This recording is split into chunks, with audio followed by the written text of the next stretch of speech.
Welcome back to BCN news. మద్యం మత్తులో ఇద్దరు యువకుల మధ్య జరిగిన కోడిగుడ్డు ఘర్షణ చివరకు ఒకరి పీక కోసే పరిస్థితికి దారితీసింది. పశ్చిమ గోదావరి జిల్లా భీమవరం 2 టౌన్ పరిధిలో మద్యం సేవిస్తున్న చిన్నం సాయిబాబు కోడిగుడ్డుతో వినోద్ అనే యువకుడిని కొట్టడంతో ఇద్దరి మధ్య వాగ్వాదం చోటు చేసుకుంది. వినోద్ అనే యువకుడు ఆక్సా బ్లేడ్తో సాయిబాబు పీక కోసి అక్కడి నుంచి పరారయ్యాడు. స్థానికులు అతన్ని భీమవరం ప్రభుత్వ ఆసుపత్రికి తరలించడంతో హాస్పిటల్లో చికిత్స పొందుతున్నాడు. ఈ ఘటనపై కేసు నమోదు చేసిన భీమవరం 2 టౌన్ పోలీసులు పరారైన వినోద్ కోసం గాలిస్తున్నారు.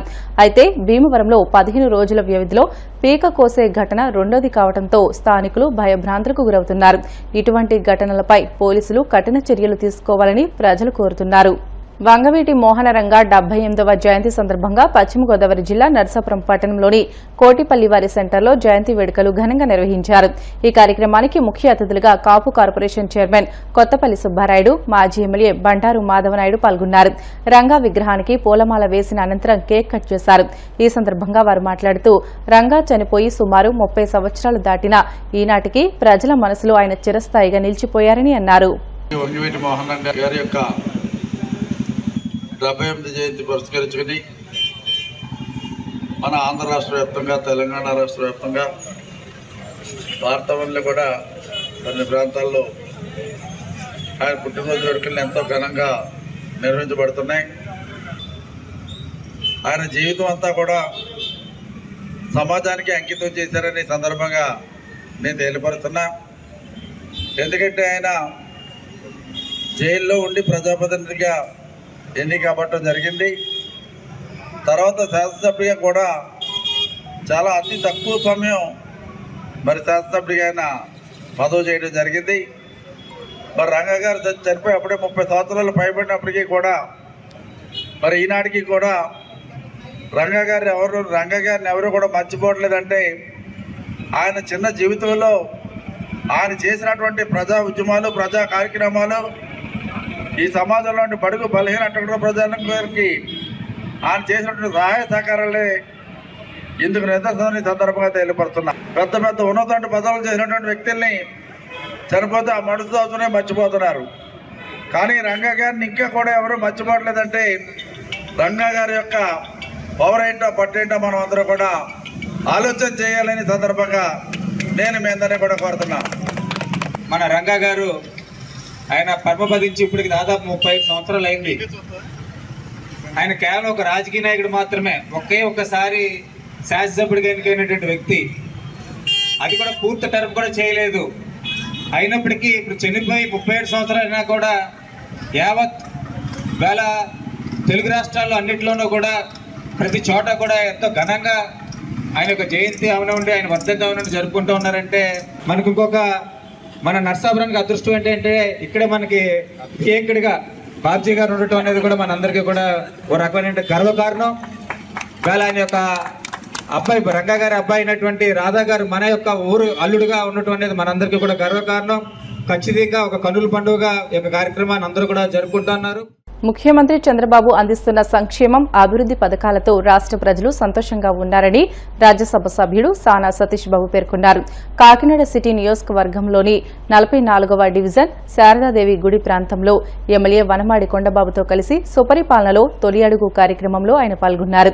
ఇంటింటికి తిరిగి కూటమి ప్రభుత్వ విజయాలు వివరిస్తూ ప్రజల అభిప్రాయాలు తెలుసుకుని కరపత్రాలు పంపిణీ చేశారు.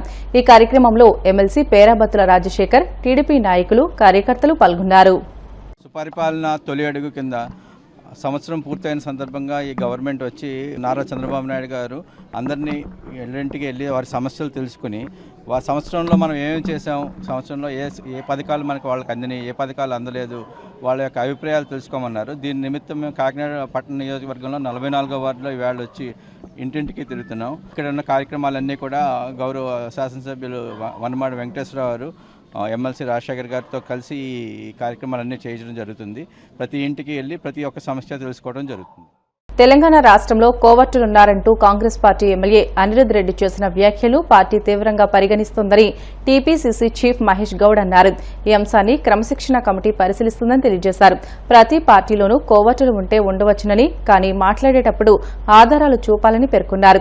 ఏఐసీసీ అధ్యక్షుడు ఖర్గే ఆదేశాల మేరకు జులైలో అన్ని నామినేటెడ్ పదవులను భర్తీ చేయనున్నామని, దీనిపై సీఎం రేవంత్ రెడ్డి కసరత్తు చేస్తున్నారని తెలియజేశారు. బీసీల గురించి ఖర్గేకు బీఆర్ఎస్ ఎమ్మెల్సీ కవిత లేఖ రాయడం విచిత్రంగా ఉందని అన్నారు. కవిత గారు బీసీల గురించి ఖర్గే గారికి లెటర్ రాయడం అంటే నవ్వి పోదురుగాక నాకేమి సిగ్గు అన్న చందనంగా ఉంది. 10 ఏళ్ళు అధికారులు ఉన్నారు. ఏ ఒక్క బీసీకి ఏం ఎలగబెట్టారమ్మా మీరు? స్థానిక సంస్థల్లో ఉన్నటువంటి రిజర్వేషన్ని 21% తగ్గించింది మీరు, మీ నాయన కాదా? గొర్రెలు బర్రెల పేరిట స్కాములు చేసి డబ్బులు దండుకుంది మీరు, మీ కుటుంబం కాదా? 10 ఏళ్ళు అధికారులు ఉన్నప్పుడు నువ్వు ఎంపీగా ఉన్నావు, ఎమ్మెల్సీగా ఉన్నావు, జాగృతి అధ్యక్షురాలుగా ఉన్నావు. మీ ద్వారా నేను వారిని అడుగుతాను, ఒక్క ప్రెస్ కట్టింగ్ కానీ ఒక వీడియో కానీ చూపించగలుగుతారా? ఆవిడ బీసీల గురించి మాట్లాడినట్టు మాట మీ ద్వారా వారికి ఛాలెంజ్ చేస్తాం. ఒక్క ప్రెస్ క్లిప్పింగ్ ఆనాడు ఆవిడ కవిత గారు ఎంపీగా, జాగృతి అధ్యక్షురాలుగా, తర్వాత ఎమ్మెల్సీగా ఉండి బీసీల గురించి ఏదైనా ఒక మాట మాట్లాడినారా మీరు? ఇవాళ బీసీల గురించి రాజకీయ శూన్యంలో ఉన్నటువంటి కవిత గారు వారి మనుగడ కోసము, వారి అన్నతో ఉన్న ఆస్తి తగాదా నుంచి బయటపడేందుకు, ఆ ఆస్తి పంపకాలు వాటా తెగక ఆవిడ ఉనికి కాపాడుకోవడానికి బీసీలు జపమెత్తుకుంది తప్ప ఆవిడ బీసీల కోసం చేసిందేమీ లేదు. ఆవిడ గారికి బీసీల గురించి మాట్లాడే అర్హత లేదు. ఇలా కాంగ్రెస్ పార్టీ గురించి ఆవిడ బీసీల విషయం మాట్లాడితే, yes we are the champions, SC ST BC మైనారిటీకి కాంగ్రెస్ పార్టీయే అండా. ఎందుకు చెప్తా ఉన్నానే మాట? ఎన్నికలకు ముందు మేము మాట ఇచ్చినాం. కామారెడ్డిలో డిక్లరేషన్ నేనే ప్రవేశపెట్టినాను. 42% రిజర్వేషన్ స్థానిక సంస్థలు ఇస్తామని ఇచ్చిన మాట, దానికి అదనంగా అధికారంలోకి వచ్చిన తర్వాత స్థానిక సంస్థలకి 40% రిజర్వేషన్ కాకుండా విద్యా ఉపాధిలో కూడా చట్టం తీసుకొచ్చినాము. ఇది మా ఘనత. ఈ రాష్ట్రంలో రాహుల్ గాంధీ గారి యొక్క ఆకాంక్ష, రాహుల్ గాంధీ గారు తీసుకున్న నినాదాన్ని పరిపూర్ణంగా రేవంత్ రెడ్డి గారు పూర్తి చేశారు. కుల సర్వే చేశాము. 56% బీసీలు ఇక్కడ ఉన్నారని అఫీషియల్ డాక్యుమెంట్ ఇచ్చి ఆ డాక్యుమెంట్ కేంద్రానికి పంపించినాం. ఇది మా చిత్తశుద్ధి. ఆవిడ వాళ్ళు అంటా ఉంది, నేను బీసీల కోసం ఉద్యమం చేసినాను. మీకు ఎవరైనా గుర్తుందా? ఆవిడ ఎక్కడుంది? మేము బీసీ చట్టం చేసినప్పుడు, రాష్ట్రంలో బిల్లులు చేసినప్పుడు ఎక్కడుంది ఆవిడ? ఏమైనా ఐడియా ఉందా మీకు? ఎక్కడుంది ఆవిడ? లిక్కర్ రాణి గారు జైల్లో ఊకలు లెక్క పెడతా కూర్చుంది. మేము కాంగ్రెస్ పార్టీ బీసీల కోసం వాగ్దానం చేసిన రోజున, మేము కాంగ్రెస్ పార్టీ బీసీల కోసం డ్రాఫ్ట్లు చేసి రిజల్యూషన్ చేసిన రోజున ఇప్పుడు ఉద్యమం చేసి, ఎక్కడ ఉద్యమం చేసింది? జైల్లో చేసిందా? బీసీల కోసం తప్పించి ఉద్యమం చేసింది ఏ జైల్లో చేసిందో నాకు అర్థం అవట్లేదు. ఎక్కడ చేసావమ్మా నువ్వు ఉద్యమం? అసలు టీఆర్ఎస్ నాయకులకు కానీ మీకు కానీ బీసీల గురించి మాట్లాడే అర్హత, హక్కు లేదు. ఎందుకంటే 10 ఏళ్ళు మీరు బీసీలు అడుగడును ముంచారు. ఎంతమంది బీసీ నిరుద్యోగులు ప్రాణాలు అర్పించినారు, ఉద్యోగాలు రాక చనిపోయినారు.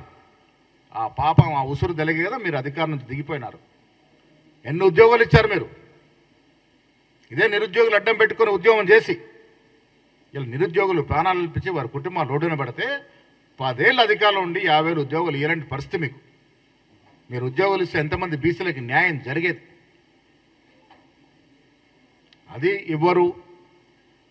ఇలా మేము చట్టం చేసి పార్లమెంటుకి పంపినాము, కేంద్రానికి పంపినాము. బీజేపీ నాయకులు దీని మీద మాట్లాడరు, దీని మీద స్పందించరు. కవిత గారు కొత్త అవతారం ఎత్తుకొని ఆవిడేదో బీసీల కోసం చేసినట్టుగా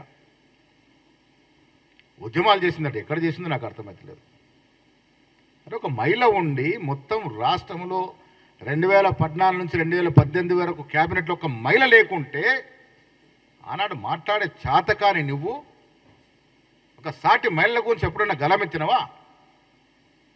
ఇవాళ బీసీల గురించి, మహిళల గురించి, ఆమె కొత్త ఆవిడ దుకాణం జాగృతి నడుపుకోవడానికి కోసం ఏదో బీసీల గురించి మాట్లాడదంటే నమ్మే పరిస్థితి రాష్ట్రంలో బీసీలు లేరు. టీఆర్ఎస్ నాయకులు ఏది చెప్పినా, ఇవాళ హరీష్ రావు గారు బాగా మాట్లాడుతారు బనకచర్ల గురించి. ఎస్, ముఖ్యమంత్రి గారు ఛాలెంజ్ చేసినారు, సిద్ధం కండి, అసెంబ్లీలో చర్చ పెట్టుకుందాం. లెక్కలతో సహా కాగితాల మీద ప్రూఫ్తో సహా మా ముఖ్యమంత్రి చూపిస్తారు.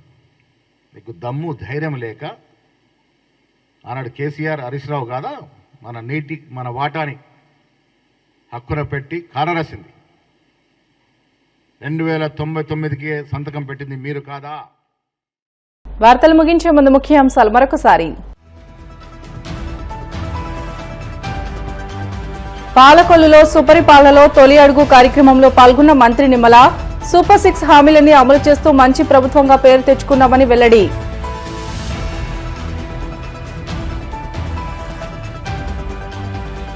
ఢిల్లీలో కేంద్ర ఎన్నికల సంఘంతో భేటీ అయిన వైసీపీ నేతల బృందం గత ఎన్నికల్లో చివరి గంటలో పోలింగ్ శాతం పెరగడంపై వివరణ ఇవ్వాలని డిమాండ్.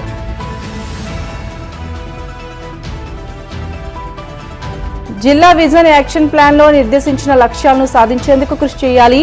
సంబంధిత అధికారులను ఆదేశించిన కడప జిల్లా కలెక్టర్ శ్రీధర్ చెరుకూరి.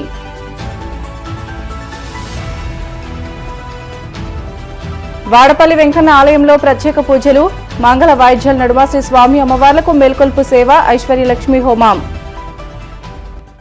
ఇవి ఇప్పటి వరకు బులెటిన్లోని అప్డేట్స్. మరిన్ని వార్తల కోసం BCN digital YouTube channel, Facebook పేజీని ఫాలో అవ్వండి. అప్డేట్ వార్తల కోసం ప్లీజ్ డూ సబ్స్క్రైబ్.